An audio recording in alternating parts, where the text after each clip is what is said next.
Morning everyone. बच्चों, हम कुंवर नारायण की दोनों कविताएं, कौन कौन सी? कविता के बहाने बात सीधी थी पर, उसकी व्याख्या कर चुके हैं। तो चलिए डिस्कस करते हैं आज क्वेश्चन आंसर। क्वेश्चन है, इस कविता के बहाने बताएं कि सब घर एक कर देने के माने क्या हैं। सब घर एक कर देने के माने से मतलब है कि बच्चे अपने पराये के भेदभाव को नहीं जानते। उनके लिए सभी घर एक समान होते हैं। वे किसी एक सीमा के बंधन में नहीं बंधना चाहते। सारी पृथ्वी उनके लिए एक घर के समान है, अर्थात एक परिवार के समान है। न तो वे भाषा की सीमा को मानते हैं, न ही घर की सीमा को। नेक्स्ट क्वेश्चन, उड़ने और खिलने का कविता से क्या संबंध बनता है? कवि के कहने का भाव है कि कविता कल्पना के पंख लगाकर कहीं भी उड़कर जा सकती है। कविता की यह उड़ान असीम और अनंत होती है, परंतु चिड़िया का उड़ना ससीम है, अर्थात सीमित है उसकी उड़ान। वह कविता के समान असीम उड़ान नहीं भर सकती। इसी प्रकार फूल का खिलना भी ससीम है। ससीम का मतलब क्या होता है कि उसकी सीमा सीमित है, क्योंकि जब वह मुरझा जाता है तो उसका अस्तित्व समाप्त हो जाता है। लेकिन कविता की सुगंध हमेशा ज्यों की त्यों बनी रहती है। नेक्स्ट क्वेश्चन, कविता और बच्चे को समानांतर रखने के क्या कारण हो सकते हैं?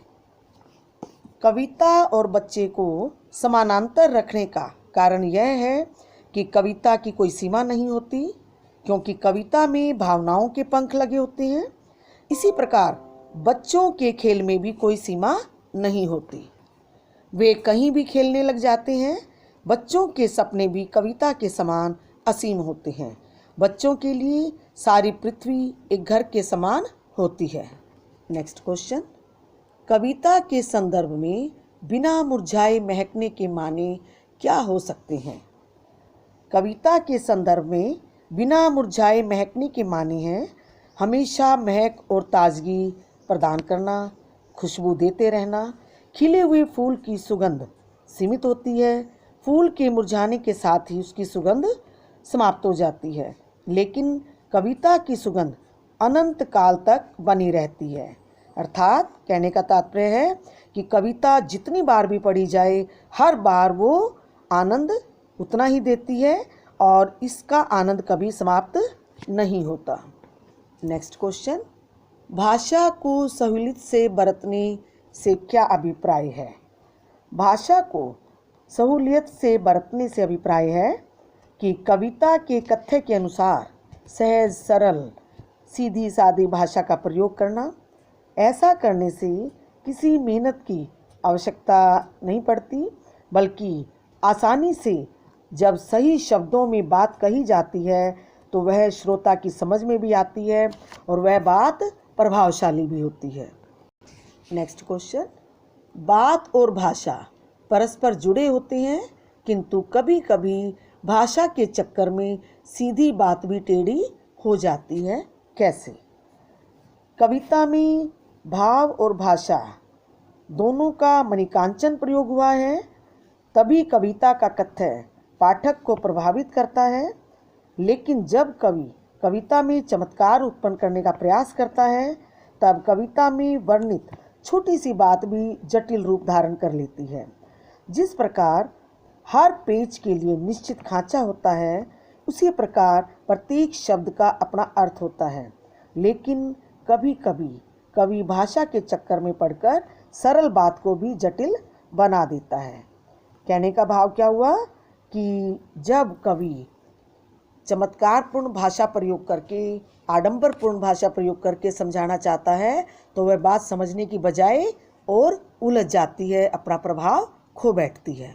Next question, match the column है कि कुछ मुहावरे दिए गए हैं और फिर कुछ विशेषताएं हैं, हमने उनको आपस में मिलान करना है उनका। तो देखिए, पहला मुहावरा है, बात की चूड़ी मर जाना। पहले हम सारे मुहावरे पढ़ते हैं, उसके बाद विशेषताएं, फिर मैच करते हैं। बात की पेच खोलना, बात का शरारती बच्चे की तरह खेलना, पेच को कील की तरह ठोक देना, बात का बन जाना। ये सभी मुहावरे हैं और विशेषताएं देखिए। कथ्य और भाषा का सही सामंजस्य बनना, बात का पकड़ में आना, बात का प्रभावहीन हो जाना, बात में कसावट का न होना, बात को सहज और स्पष्ट करना। अब देखिए मुहावरों का हम मिलान करते हैं। पहला मुहावरा, बात की चूड़ी मर जाना। अब इसका आंसर जो है ग से मिलान कीजिए कि इसका अर्थ क्या होता है, बात का प्रभावहीन हो जाना। दूसरा मुहावरा, बात की पेच खोलना। इसका मैच है घ पार्ट, बात में कसावट का न होना। देखिए आपने ध्यान दिया हो कभी कि जब हम दीवार में कोई कील ठोकते हैं तो उसमें अगर हम पेच खोलते हैं तो कसावट नहीं होती, तो वो पेच आराम से खुल जाता है और कील जो है अपना स्थान आराम से ले भी लेती है और उसको निकालना चाहिए तो निकल भी जाती है। नेक्स्ट है, बात का शरारती बच्चे की तरह खेलना।